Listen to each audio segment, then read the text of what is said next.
Halo, berjumpa kembali dengan saya dari Divisi Humas Rumah Sakit Balimed Buleleng. Sahabat sehat Balimed, apa kabarnya hari ini? Oke, semoga Anda bersama keluarga senantiasa dalam kondisi yang sehat walafiat. Dan kita selalu berharap agar pandemi COVID-19 ini segera berakhir. Nah, Bapak Ibu dan sahabat sehat Balimed, kesempatan kita pada hari ini akan berbincang seputar unit hemodialisa, tentunya bersama narasumber kami, yaitu seorang dokter spesialis penyakit dalam. Saya perkenalkan dulu beliau. Beliau adalah tidak asing bagi kita semua untuk masyarakat Buleleng. Beliau adalah Dr. Iketut Andriase, spesialis penyakit dalam. Selamat siang, dokter. Siang. Sehat hari ini, dok? Sehat. Oke. Nah, Bapak Ibu sahabat sehat Balimed, pada kesempatan kita hari ini kita akan berbincang tentang unit hemodialisa. Jadi siapa saja yang membutuhkan cuci darah dan juga bagaimana apabila misalnya Anda atau keluarga ada yang menghadapi gitu ya situasi terkait dengan keluhan yang dirasakan yang nanti akan disampaikan Pak Dokter dan bagaimana sebaiknya penanganannya selain cuci darah dan apa itu resikonya. Baik, kita langsung saja sapa beliau. Dokter, unit hemodialisa di Rumah Sakit Balimed Buleleng ini kan baru saja operasional, dok ya. Jadi mungkin kita salah satu unit hemodialisa atau unit cuci darah yang terstandar dengan peraturan Kementerian Kesehatan yang terbaru. Oke. Nah, sebetulnya siapa saja yang membutuhkan layanan cuci darah atau hemodialisa nih, dok? Ya, sebelum saya sampaikan siapa, mungkin kembali seperti tadi. Hemodialisis itu apa gitu ya. Jadi hemodialisis itu adalah proses untuk membuang sampah dari dalam tubuh pasien yang seharusnya dikeluarkan oleh ginjal. Tapi karena satu dan lain hal, misalnya ginjalnya tidak berfungsi, kita bantu dulu mengeluarkan sampahnya itu dengan mesin yang kita sebut dengan hemodialisis tadi. Jadi dari sana kita bisa pahami siapa yang perlu cuci darah. Tentu orang-orang yang mengalami penurunan fungsi ginjal. Jadi ginjalnya tidak berfungsi. Itu secara umum ada dua. Yang terjadi secara tiba-tiba kita sebut dengan gangguan ginjal akut. Nah, yang kedua, yang kerusakannya terjadi pelan-pelan. Nah, ini yang sering tidak disadari oleh kita. Keluhannya pelan-pelan, sebenarnya proses penyakitnya itu udah lama. Nah, sudah stadium 5 baru ada gejala kadang-kadang yang dirasakan sehingga datang. Nah, itu yang perlu cuci darah. Jadi, pasien yang mengalami penurunan fungsi ginjal di mana dia tidak mampu lagi mengeluarkan sampah, sehingga sampah itu kalau tidak dikeluarkan, bantu keluarkan, itu menimbulkan efek negatif buat organ tubuh yang lain. Itu yang perlu cuci darah. Oke, baik dokter. Penurunan fungsi organ ginjal. Nah, tadi dokter sudah sekilas sampaikan bahwa organ ginjal ini mungkin salah satu sebagai organ vital dalam tubuh kita yang fungsinya adalah menyaring daripada kotoran ataupun racun yang masuk ke dalam tubuh, dokter. Nah, biasanya penderita gangguan fungsi ginjal ini apa saja yang dirasakan, dokter, atau gejala yang biasa dirasakan? Gejala yang paling umum ini kalau sudah memasuki stadium 5 ya namanya, atau yang terjadi penurunan tiba-tiba sehingga dia tidak bisa menyaring, benar-benar tidak bisa, itu terjadi penumpukan zat-zat atau sampah. Nah, sampah ini yang kemudian menimbulkan gejala ke seluruh organ tubuh bisa, karena sampah ini ada di darah, yang dimana darah itu kan beredar di seluruh tubuh. Mulai dari kepala atau dari otak, itu merasa lemah, letih, lesu, kemudian dia terjadi kesadaran yang terganggu bahkan sampai tidak sadar. Itu pada otak. Pada mata penglihatan kabur. Pada saluran pernafasan bisa menyebabkan sesek. Kemudian kalau kita sudah terbiasa, kita dokter penyakit dalam, itu dari nafasnya kadang kita sudah tahu, ini gangguan ginjal karena bau urium namanya nafasnya. Kemudian pada jantung jadi lemah dan kemudian penurunan fungsi, akhirnya sesak juga. Pada saluran pencernaan dia menimbulkan keluhan mual, muntah, bahkan sampai muntah darah atau berak darah. Pada kulit menimbulkan keluhan gatal. Kemudian komplikasi yang lain bisa menimbulkan namanya kekurangan darah atau anemia. Dan yang paling biasanya berbahaya itu adalah kadar zat kalium namanya di darah menumpuk. Itu bisa menimbulkan kematian mendadak. Karena kalium yang tinggi bisa menyebabkan jantung iramanya jadi tidak bagus, berhenti. Ya tentu kalau jantung berhenti mati mendadak. Itu gejala-gejala secara umum. Oke dokter, cukup banyak ya dok. Jadi mulai dari semua organ tubuh bisa kena. Semua organ tubuh bisa kena. Karena baik itu dok. Perlu dikeluarkan. Oke, nah sebelum ke stadium 5 dokter, yang merupakan stadium mungkin memerlukan cuci darah. Di awal-awal, apakah memang kapan seharusnya seseorang itu mulai kontrol tentang kondisi ginjalnya pada saat dia merasakan keluhan seperti apa dok? Sebenarnya seperti saya bilang tadi, ini kita ngomong yang kronis ya. Itu kadang stadium 1, 2, dan 3 itu memang kadang tidak ada gejalanya. Gejala yang utama adalah gejala penyakit dasarnya. Sehingga yang perlu kontrol untuk gangguan ginjal itu sebenarnya adalah orang-orang yang memiliki resiko penyakit ginjal itu tadi. Seperti orang diabetes itu sangat tinggi resikonya ginjalnya terganggu.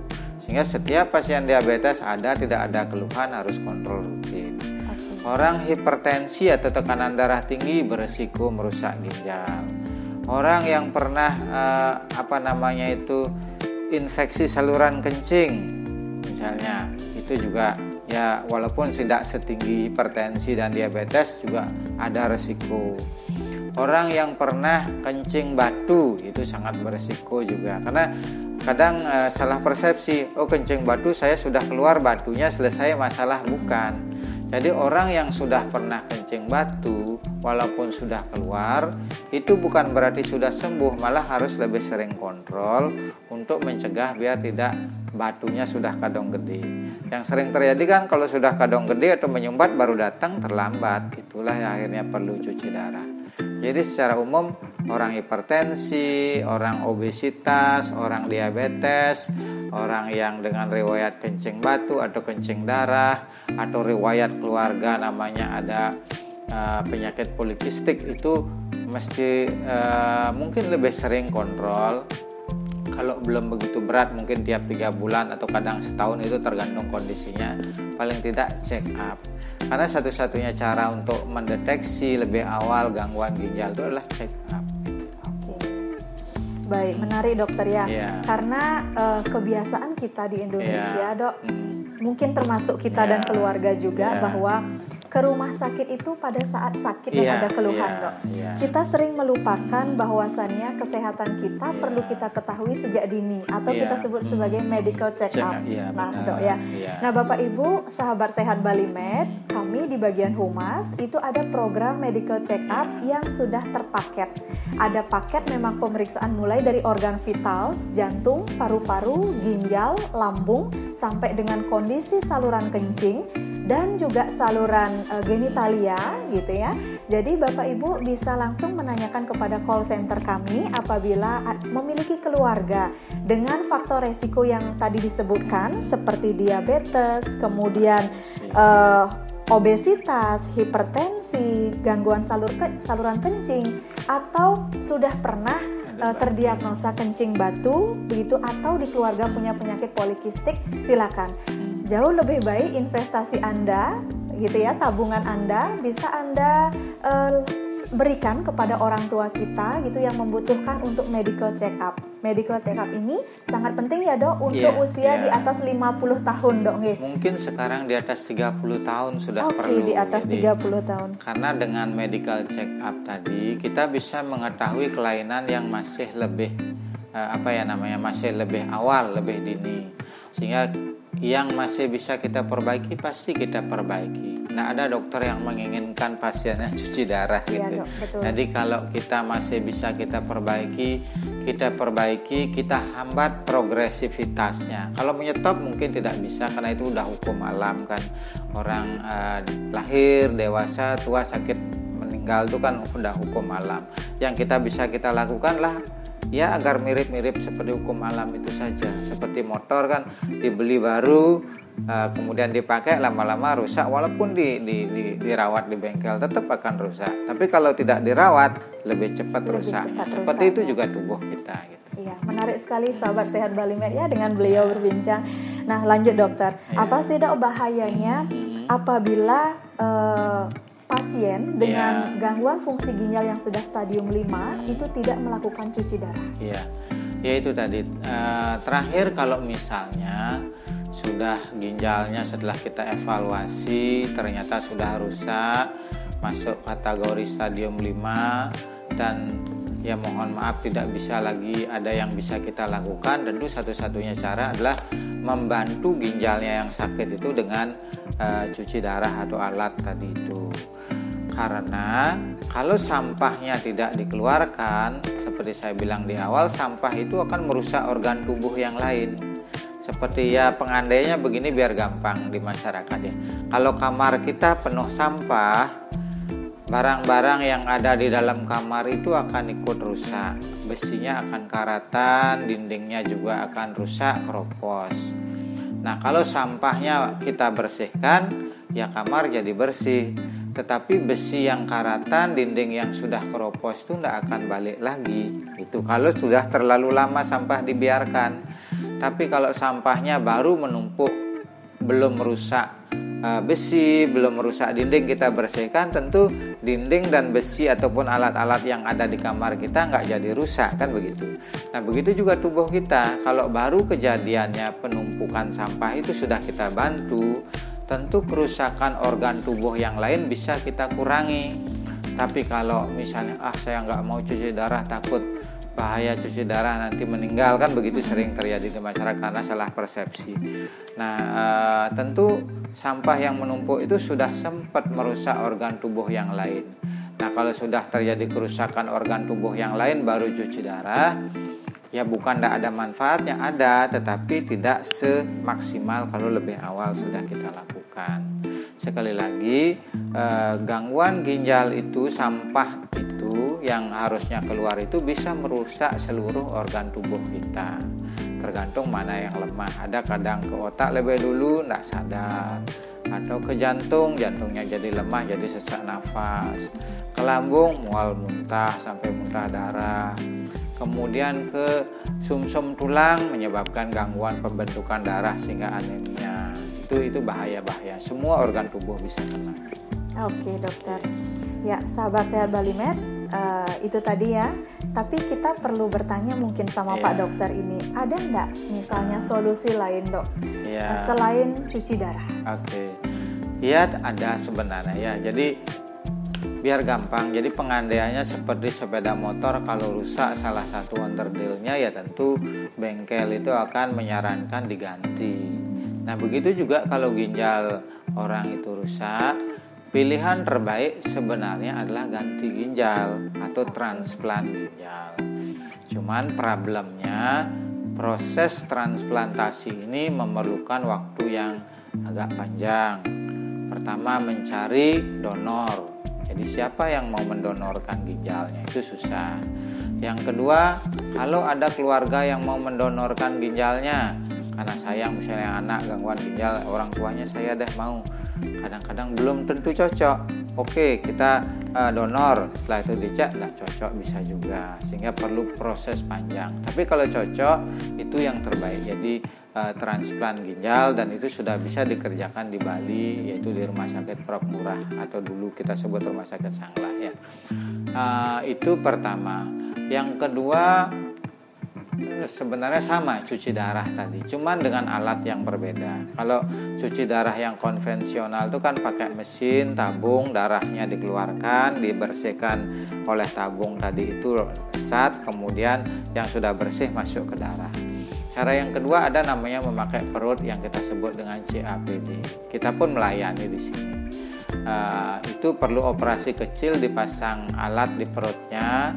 Nanti ada cairan yang dimasukkan ke perut. Nah cairan itulah yang menarik sampah-sampah yang ada di darah, di dalam rongga perut. Kemudian setelah kurang lebih kurun waktu tertentu cairan itu akan dikeluarkan, kemudian diganti yang baru yang kita kenal istilahnya CAPD. Cuman itu memang operasinya juga masih belum mungkin bisa kita di sini, cuman perlu kerjasama dengan BPJS. Perlu waktulah. Untuk saat ini yang kita miliki kan yang sudah akses pasti adalah hemodialisis menggunakan mesin tadi gitu. Iya. Oke, demikian sahabat sehat Balimed ya. Tadi sudah jelas bahwasannya ketika memang Anda atau keluarga takut begitu untuk cuci darah, alangkah lebih baik berkonsultasi terlebih dahulu ke dokter spesialis, karena kondisi yang kadangkala kita prediksi terkait dengan tubuh kita, karena seringkali kita menyimpulkan diri kita sendiri, jadi tanpa berkonsultasi dengan dokter spesialis atau lebih terkenal dengan ke pengobatan tradisional lebih dulu. Maka dari itu akan jauh lebih baik ke pengobatan medis lebih dulu, scientific, baru nanti diimbangi dengan pengobatan tradisional. Begitu Dok ya. Atas saran dokter spesialis ya, sahabat sehat Balimed. Nah, menarik tadi Dok, selain transplantasi yaitu CAPD. CAPD ini akan bisa dilakukan di rumah sakit Balimed Dok ya? Iya, itu memang kita melihat situasi ke depan, memang melihat banyak faktor di sana ya. Tapi yang sudah pasti operasinya di Sanglah atau rumah sakit Prof Murah bisa sudah pasti. Tapi perawatan selanjutnya kita bisa di sini. Yang problem masih belum itu adalah masalah operasinya, pemasangan alatnya. Tapi kalau perawatan sehari-harinya, maksudnya alat itu kan mesti dirawat. Perawat kita di sini yang sudah terlatih hemodialisis itu juga punya keahlian itu. Saya juga punya, sehingga untuk perawatan kemudian peresepan cairannya itu bisa kita lakukan di sini. Nah, operasinya saja yang sementara masih di Prof Murah. Mudah-mudahan ke depan kita bisa didukung oleh BPJS dengan pembiayaan, karena selama ini ya mohon maaf saya harus sampaikan, mungkin untuk rumah sakit tipe C namanya kita memang untuk pembiayaan operasinya itu barangkali yang masih terkendala, masih belum mencukupi dana yang dianggarkan oleh BPJS atau klaimnya tadi itu. Antara biaya yang dikeluarkan, biaya operasi dengan biaya yang ditanggung oleh klaim BPJS itu masih belum seimbang untuk rumah sakit tipe C. Itu sih yang saya dengar dari beberapa teman di rumah sakit lain.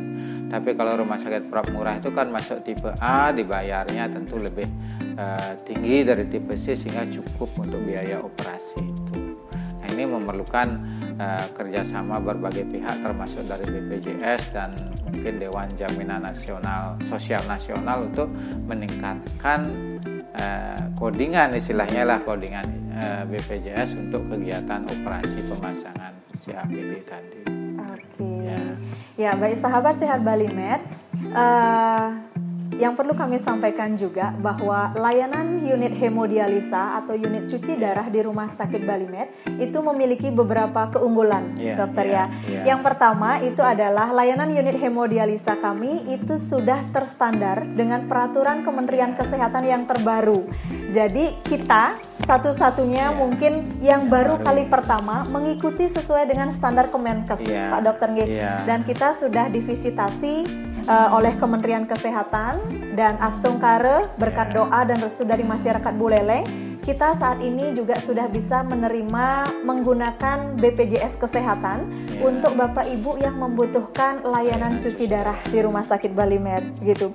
Nah, Bapak Ibu, yang kedua, unit hemodialisa kami dilengkapi dengan support wifi dan juga hiburan sewaktu-waktu LED TV dan beberapa video menarik, sehingga pasien-pasien itu sudah dijaga betul-betul untuk privasinya dan juga sudah ada hiburan sehingga tidak bosan Dok ya ketika mengikuti saran dokter yaitu untuk cuci darah karena butuh waktu di sana. Kita sudah dilengkapi ruangannya dengan LED TV di mana pasien bisa menonton hiburan gitu ya dan atau film. Drama Korea ya tentunya. Nah, kemudian yang ketiga, untuk rumah sakit kita, unit cuci darah ini memang sudah bisa untuk menerima BPJS Dan ada kemudahan lainnya juga Bapak Ibu. Ketika Anda daftar untuk cuci darah, maka front office atau unit pendaftaran memang sudah terfokus di unit hemodialisa. Jadi bagi Bapak Ibu yang mengantar pasiennya atau keluarga untuk cuci darah, tidak perlu lagi untuk ke lobi depan atau ke unit pendaftaran yang tersentral, tapi bisa langsung ke unit cuci darah atau gedung cuci darah kami yang berada di sisi utara daripada gedung kami. Di sana sudah ada loket pendaftaran khusus untuk pasien cuci darah.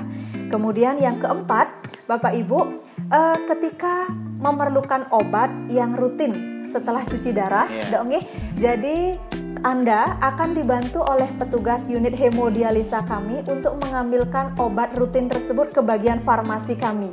Jadi Anda tidak perlu repot-repot atau menunggu lama untuk kontrol kembali ke poliklinik penyakit dalam, karena kami bisa satu sentral atau satu pintu masuk di mana nanti akan dibantu oleh petugas dari unit hemodialisa kami untuk mengambilkan obat rutinnya ke bagian farmasi kami.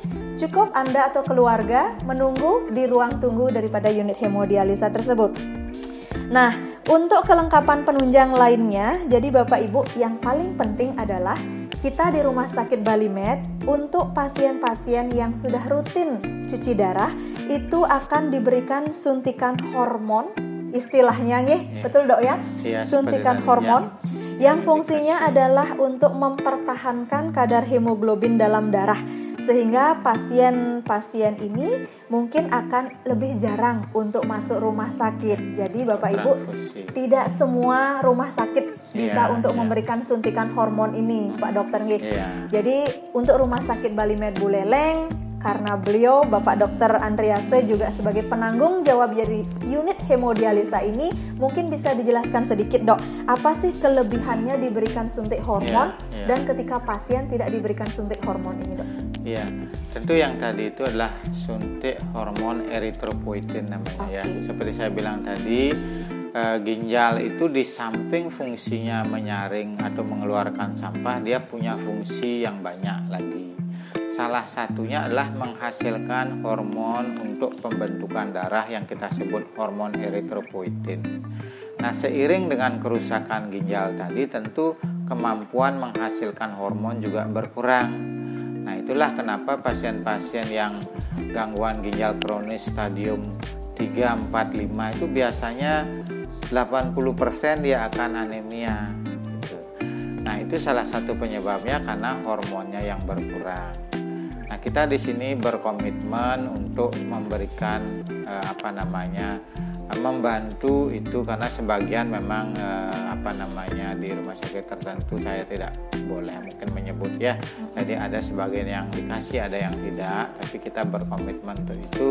Tujuannya adalah untuk meningkatkan kadar hemoglobin, walaupun memang saya tidak berani bilang pasti 100% berhasil, karena ada juga faktor-faktor lain yang kadang-kadang menyebabkan anemia tersebut. Tentu kalau kondisi-kondisi tertentu memang harus opname, kita evaluasi yang lain. Tapi secara umum penyebab gangguan darah atau anemia pada pasien CKD itu karena kekurangan hormon eritropoietin. Oke, baik Dokter.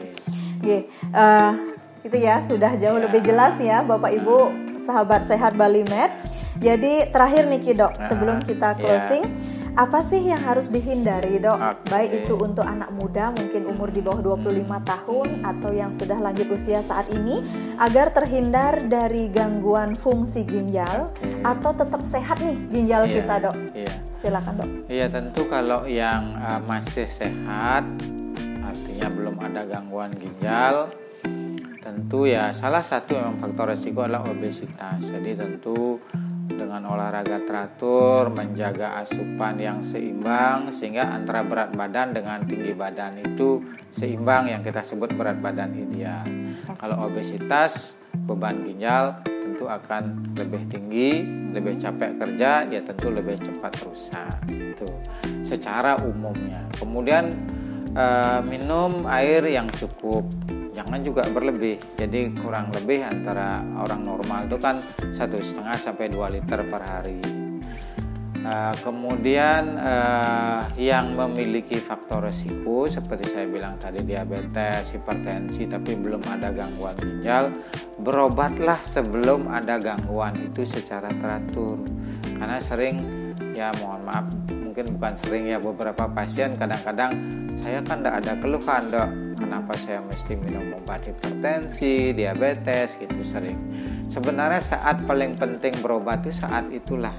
Jadi karena bisa mencegah baik itu gangguan ginjal, gangguan jantung, stroke dan segala macam. Jadi itu yang punya faktor resiko. Nah terakhir yang sudah kadang kena, ya jangan takut cuci darah. Zaman dulu memang ada istilah, wah kalau cuci darah 3 bulan lagi pasti meninggal. Atau jangankan 3 bulan, sebulan lagi pasti meninggal. Ya zaman dulu ada benarnya. Kenapa? Karena seperti saya jelaskan tadi, sudah terlambat, ibaratnya kamarnya itu sudah keropos, besinya sudah karatan, baru mau begitu sampahnya dikeluarkan kan dindingnya ambruk, meninggal gitu. Tapi kalau misalnya stadium lebih awal, dicuci, kamarnya nggak pernah kotor, kan tentu organ tubuhnya tidak rusak, atau mungkin rusak tapi tidak seberat yang kalau tidak dibersihkan. Saya kebetulan di ruang hemodialisis sejak tamat penyakit dalam itu kurang lebih setahunnya. Saya punya pasien yang sudah kurang lebih 13 tahun cuci darah secara teratur. Dia masih sehat karena dia teratur mau cuci darah dengan baik. Jadi jangan misalnya kalau sudah stadium 5 dibilang sama dokternya, waduh saya sudah nggak punya harapan, pasti segera meninggal. Jangan, itu salah satunya contohnya yang mau teratur 13 tahun itu masih bertahan. Mungkin itu pesan saya.